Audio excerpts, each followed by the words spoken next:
So I'm here with the Phoenix and the Falcon. I'm going to read chapter 22. We always leave Helena in terrible situations. Just making sure it's set. I do like live streaming and I have this software. I just want to make sure it kicks in, which it has. I can stream to Facebook and YouTube at the same time. Also something called Twitch, which I haven't done that much with, admittedly, so I don't really know. But I know YouTube, I know Facebook, and I have a channel on YouTube, so you can check it out there. Tell your friends, Phoenix and the Falcon, support me. Buy a copy. But here I am, telling you the story for just because. It's fun. So they're on their move. Attila is taking the troops onward and upward. Chapter 22. At least 2,000 horsemen undulated across the steppe, inexorable as an ocean wave, ceaseless and steady. The sweet fragrance of crushed grass mingled with the pungent odor of sweat in the air. Helena held fast to Sorel's mane, afraid of being trampled by the flashing hooves. Riding alongside, Valamir was preoccupied, his face austere. She passed the morning in silence. Her thoughts sustained her, cloaking her fear. Most of the women, along with servants and slaves, followed with the pack animals. Except for an occasional curious glance, no one paid her much attention. She was relieved that the novelty of Valamir's marriage was becoming old news. As she glanced at Attila astride his black stallion, he effortlessly dominated the men, drawing all eyes and casting the rest of his world into shadow. She was grateful to be obscured by his presence. He shouted a terse command, signaling a halt, and gathered his war leaders around him. With a wave of his arm, Attila motioned Ishii to join the select group. Encircled by this select company, she stared at the ground, hoping to escape notice. An earnest discussion between the men ensued in Hunnic. She did not understand a word. When finished, the men broke apart with guttural shouts. Inevitably, the sound sent chills up her back. As the tribe resumed its journey, Helena studied the sun. Attila had altered their course to a more southwesterly direction, skirting Persia's borders. Helena wondered if he planned to avoid the southern tip of the Ural Mountains. The range folded gradually into the plains. The terrain was hilly, with narrow valleys perfect for ambush, which would diminish Attila's advantage in size. In the open, the only threat to the Huns would be a Roman legion or a Persian imperial command. Curious, she asked Valamir about it. He looked at her coolly, with his eyebrows raised, and apparently surprised by her grasp of strategy. His answer was an abrupt nod. "Where's Thudomir?" she asked, realizing that she had yet to see him since his betrayal. "Somewhere, who knows," Valamir said, unconcerned. "Doesn't he usually ride with me? Ride with you?" she asked. "Yes, but he's apparently avoiding me." This news brought her no comfort. Seeing her face, Valamir laughed. "Don't worry, he'll be back when he wants something." Attila overheard the last part of their conversation. "Thudomir, you mean? Who else? At least you're fond of him. I can't say the same for mine." "Blida," Valamir said, his words trailing away to nothingness. "Exactly. An idiot. So of course Rugvilla keeps him close, listening to his drivel, while he sends me first to Rome, then to the east, hoping I'll never come back." Helena listened, remembering the rumors about Attila's older brother. He was said to be a simpleton. "Perhaps King Rugvilla wanted your eyes and ears in Rome," Valamir said.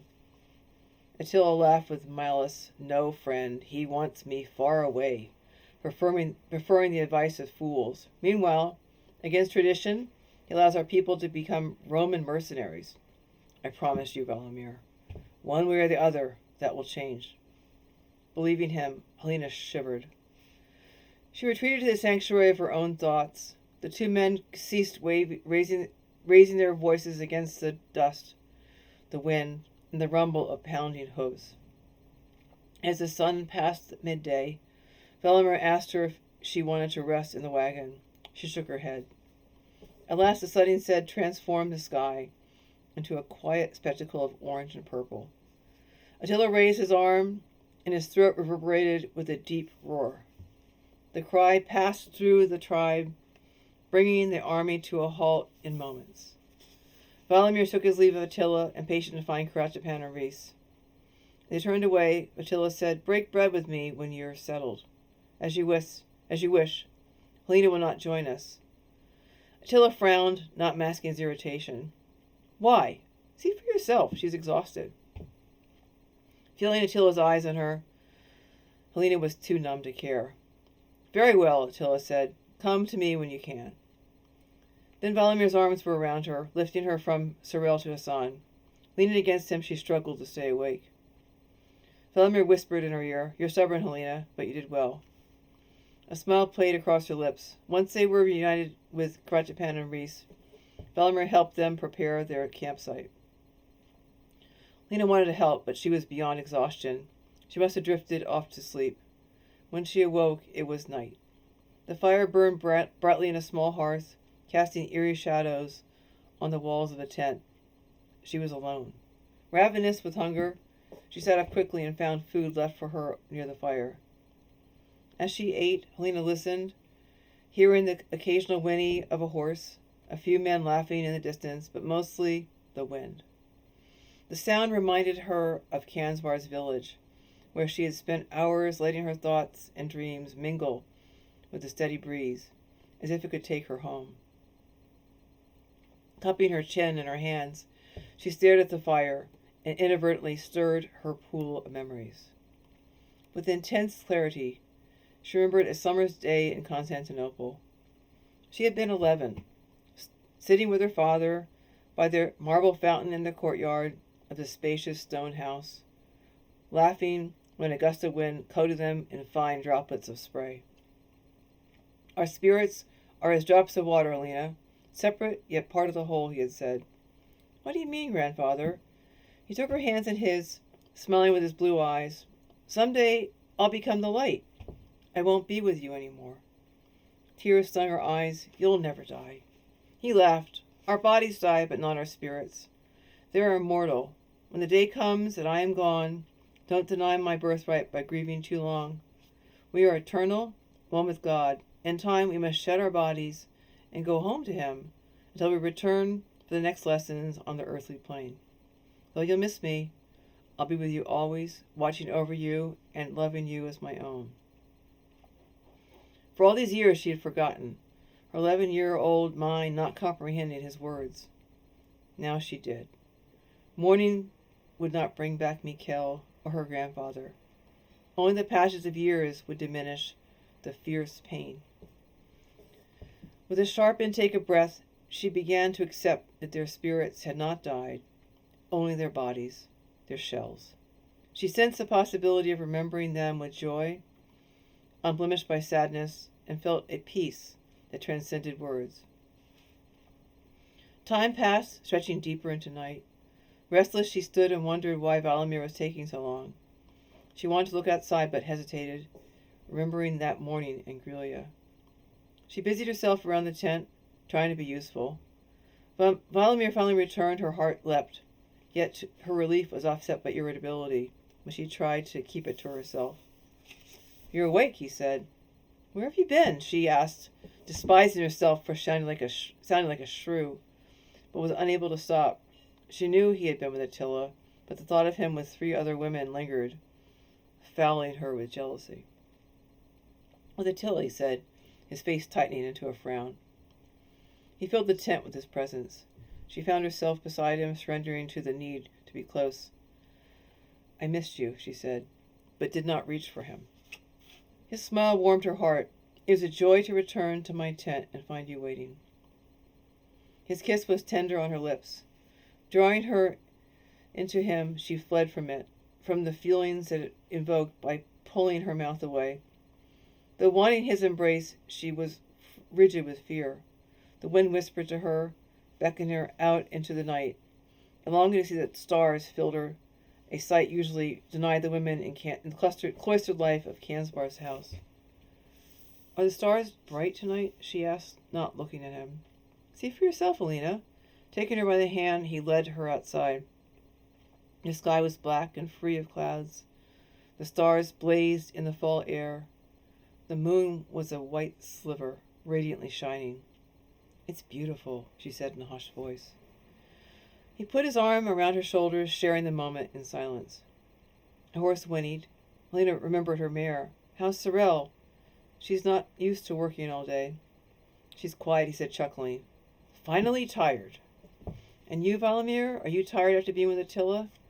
No one could match his energy. He kept talking and pacing, and I was impatient to be gone and to be with you. "I could be with you always," she said, wanting to tell him more, but the words would not come. He hugged her, but she took care not to press against his wound. "Valamir," she said, and then hesitated. "What does the symbol mean that you cut in your chest?" "You don't know?" "Only what I heard Thudamir say. It's the insignia of remembrance, but also loyalty, prized above all others by the Brotherhood of Mithras. When I see it, I'll think of you." "I don't think you did it for me, but to bypass my anger. If you give me time, I would have forgiven you." His voice was quiet. His laugh was quiet. "Maybe I didn't want to leave it to chance." Returning inside, they lay on the bed pad in each other's arms. For the first time, Helena felt restless. Her longing for him superseded her fear. He kissed her, his hand cradling her face. "Until my wound heals, I won't press you to be my true wife. By then, you'll know what you want," he said, speaking as if he could read her mind. In the darkness, her eyes filled with tears. In such a short time, she needed him as much as she yearned for the night sky, the stars, and the sight of a horse at play. He had become intrinsic to her being and to her heart. Her voice was a whisper, barely audible. The words wrung from her soul. "I want to be your wife, Valamir. I can't imagine life without you, but I'm afraid. Before, with Cansbar, it was so painful. I want to forget and put it in the past, but I can't. It stays me like a curse, spoiling my love." "Helena," he said, stroking her hair and kissing her brow, "I'll never give you pain. But should we become one, the shaman's words would bind us for life." "What are you saying?" she asked. "The shaman has brought our spirits together. We bet to complete the ceremony. Should we complete the union? Our destinies would join. I could never take you home." Her breath was a sigh. "You are my home, after all that I ever wanted in a husband. But living with Huns, I don't know." He smiled. "Well, once we return, you'll be with my people. Ostrogoths are fighters, a strong nation. But we do have houses with roofs over our head." She laughed, holding him tight, unwilling to let him go. "Will you marry me, Helena, this time with your heart?" As she started to speak, he laid his finger across her mouth. "Shh, wait. Tell me when I can come to you whole, unblemished by a wound." His lips brushed her brow once again, and he fell into deep and immediate sleep. Wide awake, Helena watched him in the firelight. His blonde hair was burnished gold by the flames, his profile lined by the light.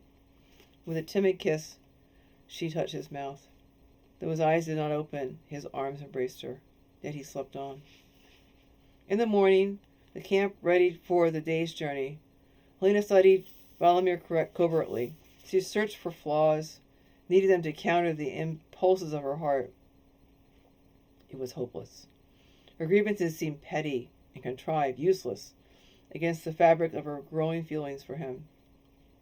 She tried to help while Valamir, Kratapan, and Reese packed away the tents. Kratapan shooed her away. Feeling in the way, her thoughts turned inward. Since childhood, sadness ached within her, silent, always waiting. Even in Constantinople she had felt different, unworthy of her grandfather's love. He had cherished her and provided every material comfort. He had never acknowledged her Thracian mother, not once mentioning her by name, and denying half of Helena as if she were unclean. Through servants' gossip, she knew that her father had loved her mother, defying Beluchistan by taking her as his bride.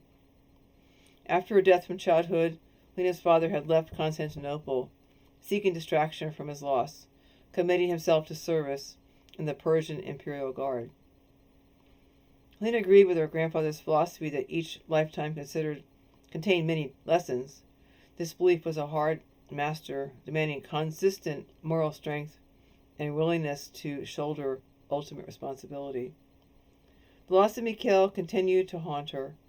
She looked for something to do, anything to escape her unrelenting thoughts. Valamir, Kratapan, and Reese had been efficient. They were all but finished with the morning's packing. She walked to the horses, still tethered, but fully ready for the day. Pasiel whinnied, eager for a treat. As always, he lightened her heart. She smiled and scratched his neck, wishing he were young enough to carry that entire day. Surprised by tears, she buried her face in his mane.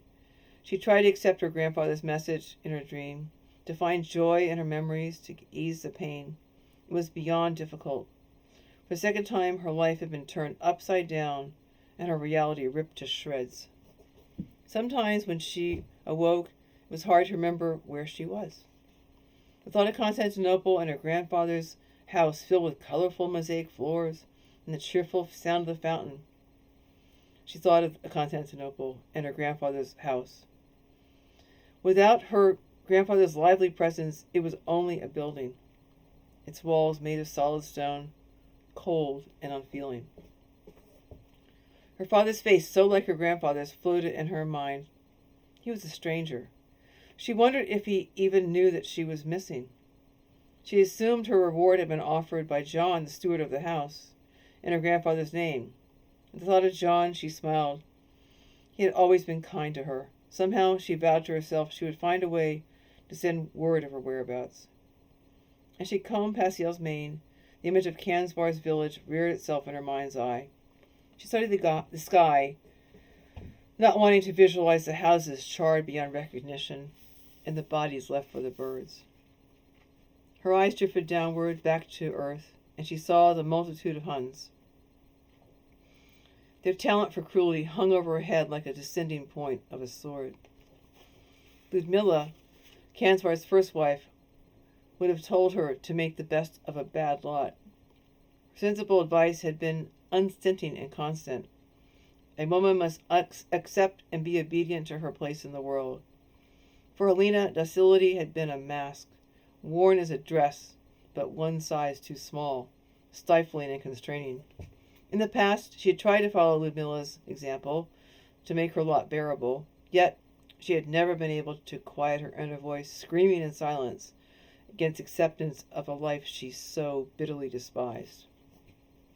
With a spark of malice, Helena noted that Ludmilla's methods had not helped her in the end. Quickly she was shamed by the thought. She shook her head, knowing she'd never qualify as a good wife, one who was compliant and tractable. Suddenly she laughed out loud, savoring her freedom from spending her days forever playing a role. Valamir accepted her, allowing her the liberty to be herself. His price was high. To be with him, she had to live with Huns.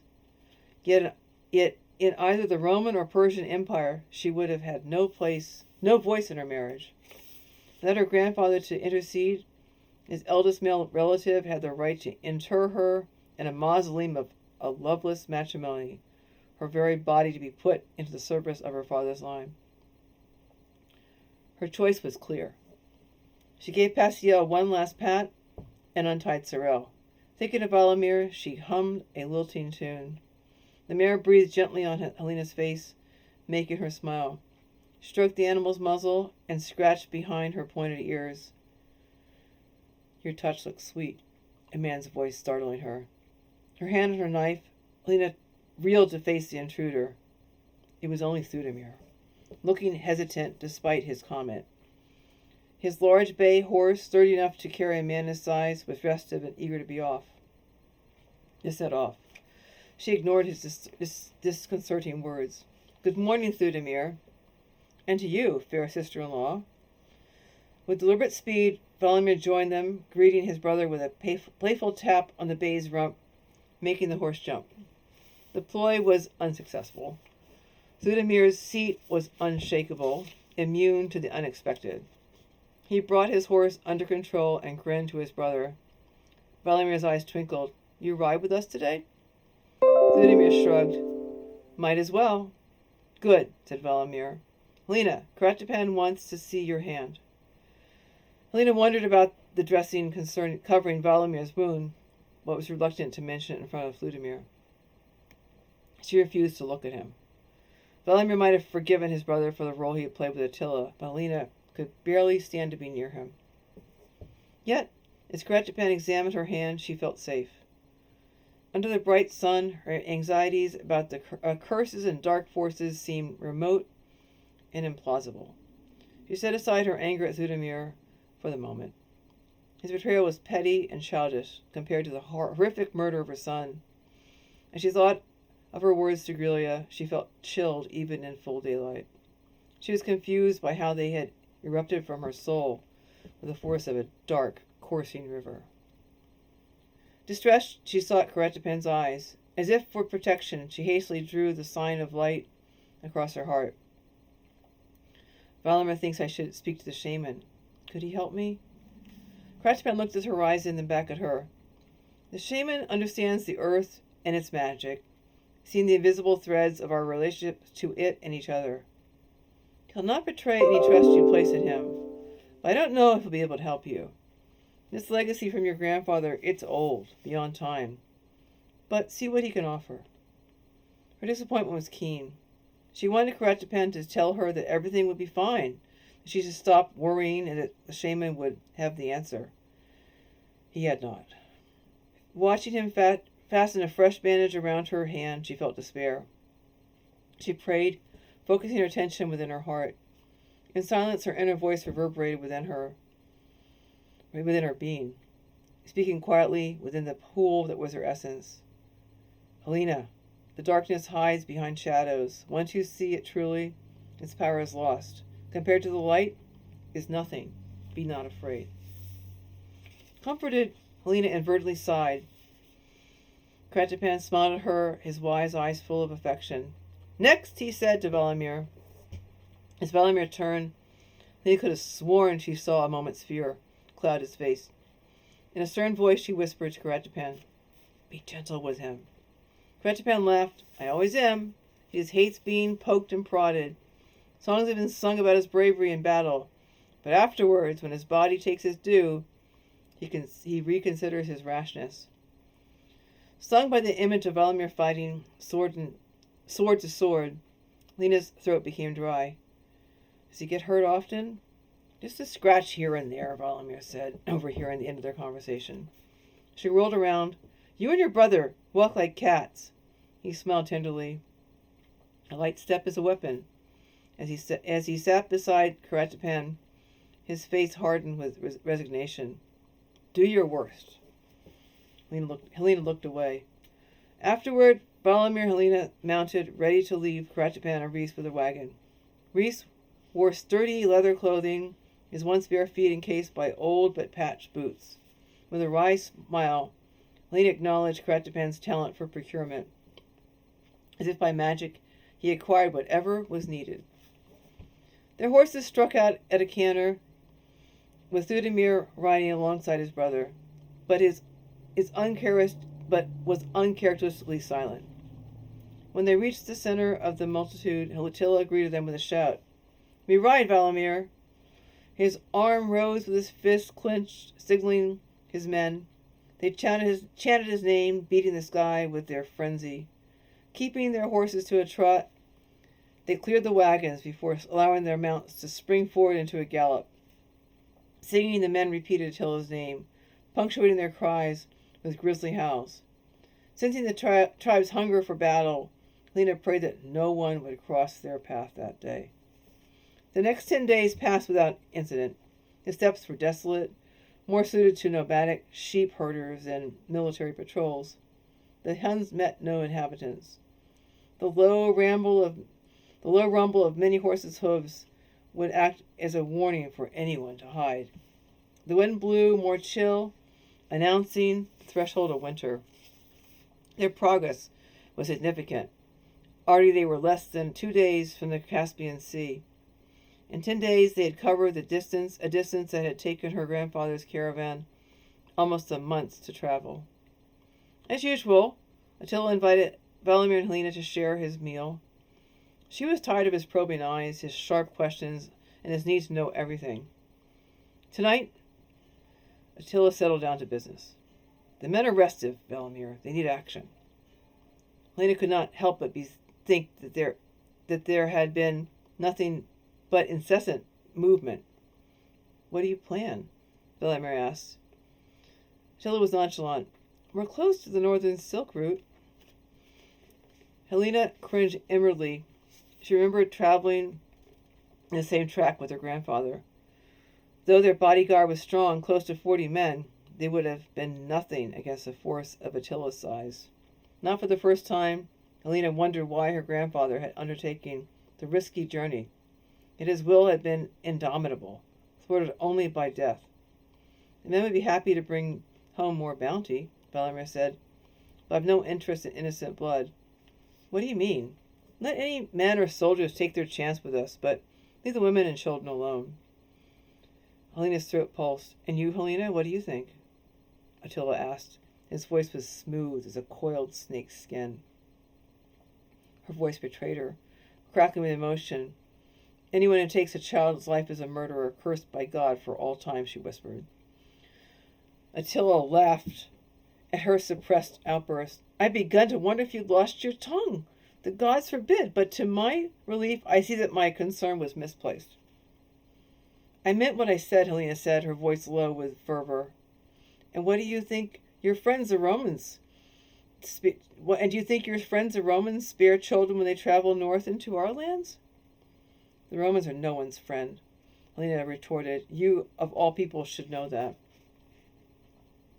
Valamir placed his hand on her wrist, cautioning her. But Attila persisted, undeterred by Valamir's concern. Why should I spare an enemy's children, leaving them to grow into men? She wanted to snarl. People on the silk route aren't your enemies. They're your prey. Rome's your adversary, not some poor merchant who has the misfortune to be in your way. Attila's mouth twisted up with repressed laughter. Your eloquence has moved me. She shook her head. I've amused you, that's all. Well, that's true, but should the caravan spill none of our blood, their lives will be spared. That is my custom. What if one hothead plays the fool? She asked, thinking of Ivan. Who could say, Helena? Sickened, she was silent. Later, returning with Valamir to their tent, Helena said, I hate him. He's a monster. Most people are deep inside. Well, not everyone has to prove it every day, she said, holding her close. Attila likes to tease you. He enjoys your passion. Let tomorrow wait. We'll see soon enough what it brings. As they lay side by side, he stared at her. Restraining himself, he only kissed her cheek. Abruptly turned away and promptly fell asleep. Lena's dreams took her back to the village and to the women's screams. Red with blood, children cried. The stench of decaying flesh was palpable. Suddenly, Grelia bore down on her, sword in hand. She awoke with a start. Shivering, she edged closer to Valamir and his warmth. Closing her eyes, searching for sleep, but it eluded her. Her terror remained, growing in the silence of the night. To escape it, she wanted to rouse Valamir. He slumbered deeply, and she did not have the heart to wake him. She thought of her father and wondered what he would say to the discovery of his daughter riding with Huns. Would he care? Did he even remember her face? Had he remarried? In truth, when she thought of him, she saw her grandfather, only younger, with blue eyes, framed by dark curly hair. Was her father any different than the Romans or any fighting man? His creed was the soldiers. His standard was the Persian Empire. Yet she missed belonging to a family, even her father's. Struggling against the unexpected longing, she cried silently until her eyes were dry. The smoke from the fire spiraled into the opening above. As she looked upward, she saw the approach of dawn, streaking the sky with pink. She thought of rising, but was too comfortable and warm to move. Moments later, it seemed, Valamir touched her shoulder. "Wake up! The tent must come down." Opening her eyes, she saw his face and smiled. He laughed. "You're beautiful, Helena." Disagreeing, she shook her head, unable to meet his eyes. He caressed her cheek and her hair and kissed her gently on the lips. "Hurry, get dressed. I'll be back. I should have woken you earlier, but you looked too spent to disturb." When he left her, the tent felt empty and abandoned. Wanting to join him outside, Helena briskly prepared to meet the day. And that's chapter 22. So, needless to say, Helena, she feels a little conflicted, as we would say in our time. But you got to figure, look at what's happening. It's understandable. I feel badly for Helena. I've been very hard on her.